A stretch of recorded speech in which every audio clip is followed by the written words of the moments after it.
저는 김종인이 마치 이 나라의 구세주인 양 대선 후보로서 지금 대통령이 되겠다는 자가 찾아가서 비굴한 구애를 하고 여기에 뻔뻔하게 튕기는 모습을 보이고 당 대표라는 젊은 아이가 또 그걸 갖다가 기름칠을 하고 자빠진 모습을 보면서 정말 분노를 금할 수 없습니다. 언제부터 이 나라 여야가 김종인을 잡아야 나라가 돌아간다고 생각을 합니까? 그래서 비례대표만 5번을 하고 80년부터 지금까지 41년을 정치판에 몸담고 있으면서 국보위부터 전두환 때 과연 김종인이 이 나라를 위해서 뭘 했단 말입니까? 뭘 했어요? 그래서 그가 무슨 업적을 남겨놨습니까? 이 당 저 당 서로 반대되는 정당을 옮겨다니면서 비대위원장을 하고 그래서 한 번은 저쪽 당의 선거에서 잠바 입고 춤추고 한 번은 이쪽의 선거에서 잠바 입고 춤추고 그러다 보니 자기도 어느 당인지 몰라가지고 말 실수를 하고 30대 후반에 젊은 애가 이 당 대표 한다고 MZ세대니 뭘 갖다가 이 들이밀고는 유치한 무슨 비단 주머니니부터 시작해서 김종인을 갖다가 떠받들면서 끌어와서 김종인과 할배 손자 콤비를 만들어서 이 당의 권력을 유지하겠다고 뻗댕기면서 후보를 견제하고 장난치는 꼬라지가 참으로 가소롭습니다. 코인을 한 놈이 정치를 해요. 이게 정상입니까? 코인에서 십수억을 땄으면 그건 정치하지 말아야죠. 그건 정치할 자격도 없는 겁니다.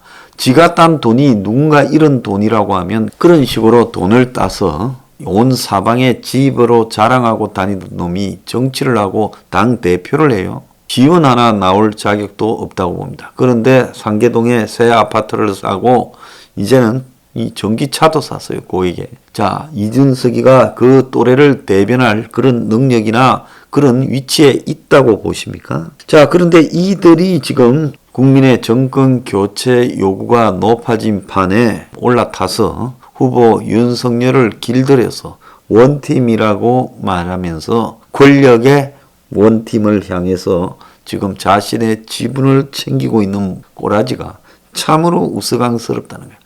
이들이 당내 경선에서 윤석열을 위해서 최소한 덕담이나 뭘 하나 제대로 돕기나 하고 그런다면 저것들 내부에서 싸움으로만 치부했을 때 그럴 수 있겠다고 보지만 이들이 과연 대한민국을 위해서 뭘 기여했다고 윤석열을 위해서 뭘 기여했다고 이 난리를 칩니까? 어제 김종인이 또 만화책을 찍어냈어요. 옛날에 자기하고 저하고 이야기할 때 뭐 자서전 의논하길래 내가 요즘 책 읽는 사람 누구 있냐? 정치인 책을 라면 받칩니다. 만화로나 한번 써봐라. 그렇게 말을 했던 적이 기억이 납니다. 그래서 김종인이 만화로 읽는 오늘의 인물 이야기 비대위원장 김종인 출판 기념회를 했습니다. 이것도 웃겨요.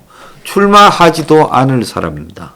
본인이 지금 어디에 출마할 그런 생각을 합니까? 일찌감치 이해찬이하고 붙어서 관악에서 한번 진 이후로 저 사람은 지역구에 절대 안 나가려고 하고 있어요. 자, 그런데 무엇 때문에 출판 기념회를 이 타이밍에 하고 윤석열이가 그 출판 기념회에 가서 김종인에게 공개 구애를 하는 모습까지 보이고 있어요.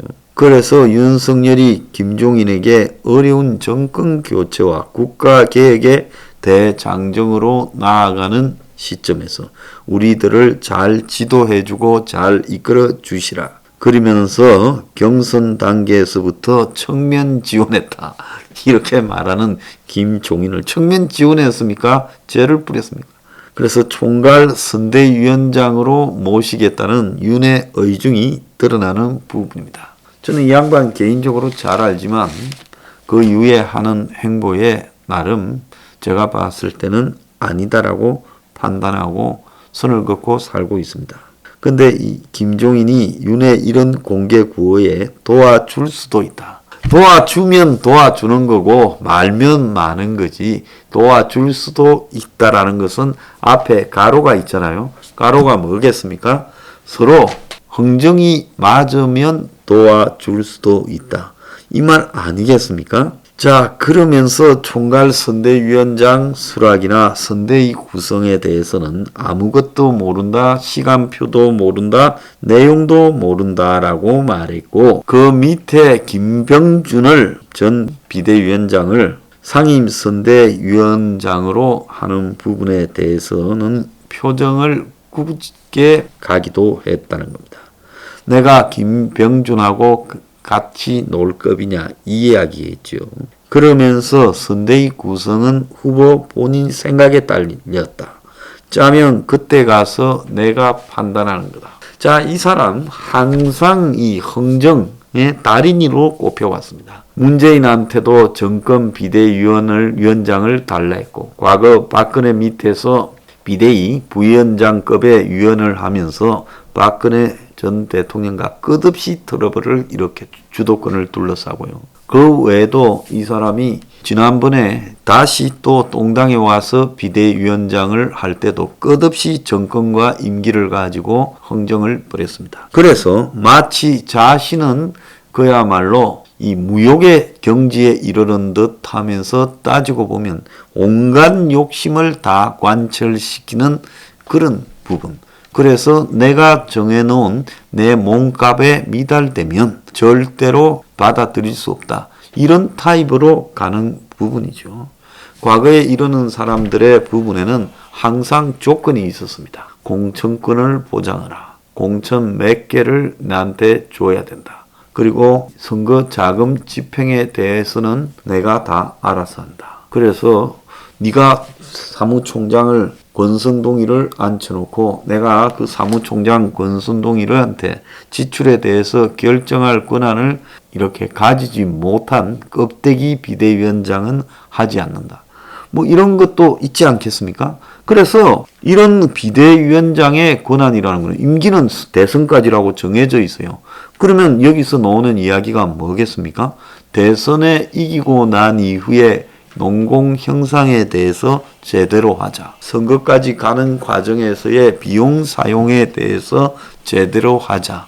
이 부분에 대해서 나한테 확답을 주지 않으면 내가 그냥은 못 돈다. 그래서 이 문제를 가지고 분열이 생기고 시끄러운 것처럼 보도되어져도 그거는 네가 감수할 일이지 나는 모른다. 지금 이런 부분이거든요. 그래서 이준석이 지난 14일부터 윤 후보와 한기호 사무총장 교체를 두고 대립을 했고, 그래서 사무총장이 거취를 이름을 갖다가 했고, 주말 사이에 윤 후보 윤석열 측이 중진 의원이 한기호를 만나서 사퇴를 압박했고 이준석이가 경로했다고 합니다. 어린 것이 경로는요. 이 표현도 웃기고 자빠졌습니다. 그래가지고 우리 당은 윤 후보도 있지만 항상 다시 읽고 새겨야 되겠다고 생각되는 것은 비대위원장 김종인 책의 챕터 18, 즉 18장을 읽어야 된다. 이랬습니다. 그래서 김종인의 책 18장이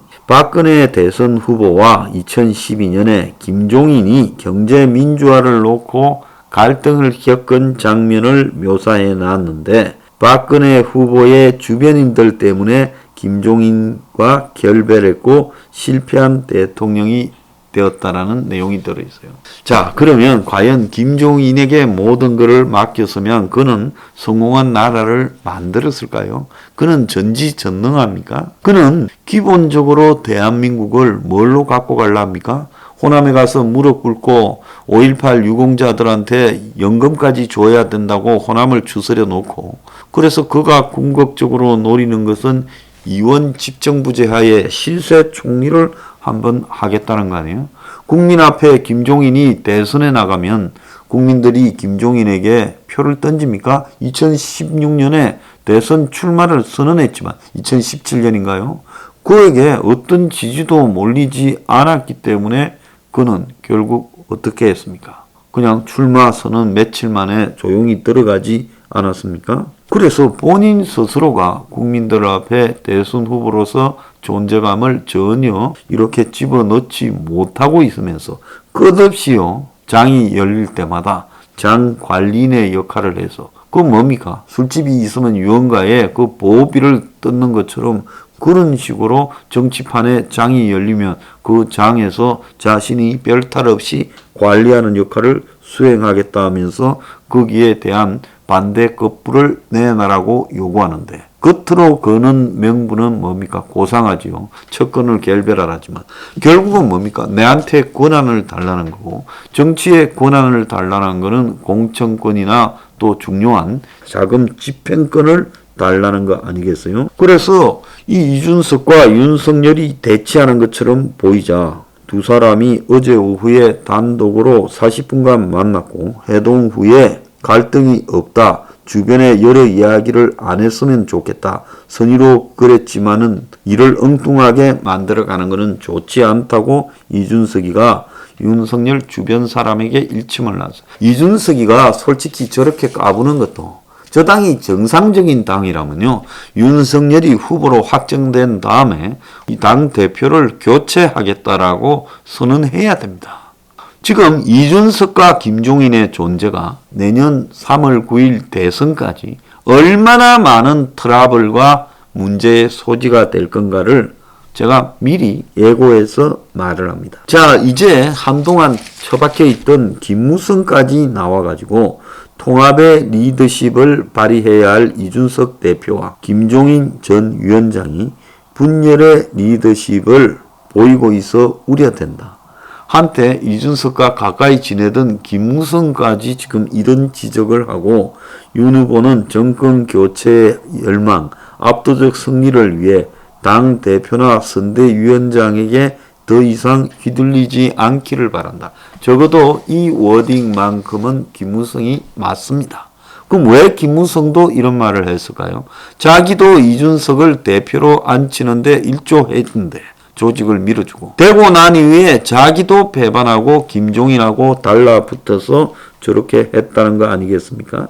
어제 김종인의 출판 기념회는 금태섭이가 위원장, 빨간 위원장을 맡고, 송경식 경총총장, 김동연 전 부총리, 정운찬 정 총리, 정진석 국회 부의장, 오세훈 서울시장이 다 왔고, 원희룡까지도 왔다고 합니다. 자, 이렇게 이런 사람들 다 긁어 모아서 언론이 대문짝만하게 그 사진을 보여주고, 그 자리에서도 덕담은커녕 네가 하는 거 보고 내가 결정할게. 저런 건방짐은 도대체 어디에서 온단 말입니까? 국민들이 언제까지 이 꼴을 보고 있어야 되겠어요? 윤석열은 김종인, 이준석과 원팀을 위해서 노력하지 마요. 내가 살아보니까요, 별 사람 없었디다. 다 거기서 거기 수준이에요. 대선 이기는 거요? 나는요, 윤석열이 서포 15조의 내용 몇 개만 받는다면 이기게 해줄게. 만약에 지면 내가 자살할게. 그렇게 해줄 수도 있어요. 어떤 자리도 필요 없고 어떤 부분에도 눈꽃만큼의 미간 말직조차 하지 않겠다는 전제로 서포 15조를 받는다면 도와줄 수 있습니다. 그런데 그는 국민 앞에서 원팀 운운하면서 그를 밀어준 다수의 열심히 살아가는 보수 서민과 원팀이 될 생각을 하지 않고 김종인과 원팀, 이준석과의 원팀에 몰두하고 있어요. 웃기고 자빠졌습니다.